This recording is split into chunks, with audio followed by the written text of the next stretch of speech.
Life में कभी कभी ऐसे पल आते हैं कि हमें लगता है कि कोई हमारे साथ नहीं है, हर एक कोई हमारे खिलाफ है, रास्ते बहुत मुश्किल हो गए हैं, मंजिलें बहुत कठिन हो गई हैं और हम हार मान लेते हैं। उन प्रयासों को करना ही छोड़ देते हैं जो हमको ज़रूरी होती है अपनी सफलता के लिए या अपने लक्ष्य को प्राप्त करने के लिए।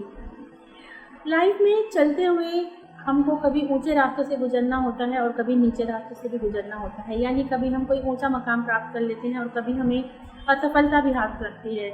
जब भी कभी ऊंचा मुकाम हासिल हो जाए उस दौरान घमंड मत कीजिए, अहम मत कीजिए और ऐसे लोग जो आपके सहायता की उम्मीद रखते हैं उनका हाथ पकड़ने की कोशिश कीजिए। और दूसरी तरफ यदि कभी असफलता का सामना हो और गड्ढे में गिरने का अनुभव हो उस दौरान घबराइए मत, डरिए मत, क्योंकि वो अनुभव देकर जाएगा, कुछ नई सीख देकर जाएगा, कुछ नई प्रेरणा देकर जाएगा। जब भी कभी आपको लगे कि अब मैं थक गया हूँ और अब आगे मुझसे काम नहीं होगा, यकीन मानिए ये वो समय है जब ज़रूरत है आपको अपने आप से ज़्यादा प्यार करने की, अपनी ध्यान रखने की, अपनी रक्षा करने की।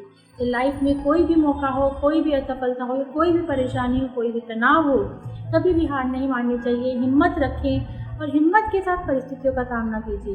कई बार नकारात्मक विचार हमको घेर लेते हैं और हम बिल्कुल ही उन चीज़ों से नहीं उठ पाते। तो अपने इन नेगेटिव थॉट्स पर कंट्रोल रखिए, उनको कंट्रोल करने का प्रयास कीजिए। हर समस्या का, हर कठिनाई का समाधान मौजूद है, लेकिन ज़रूरत है कि सिर्फ उस पर ध्यान लगाने की, उस पर फोकस करने की और सबसे बड़ी बात हिम्मत को बनाए रखें।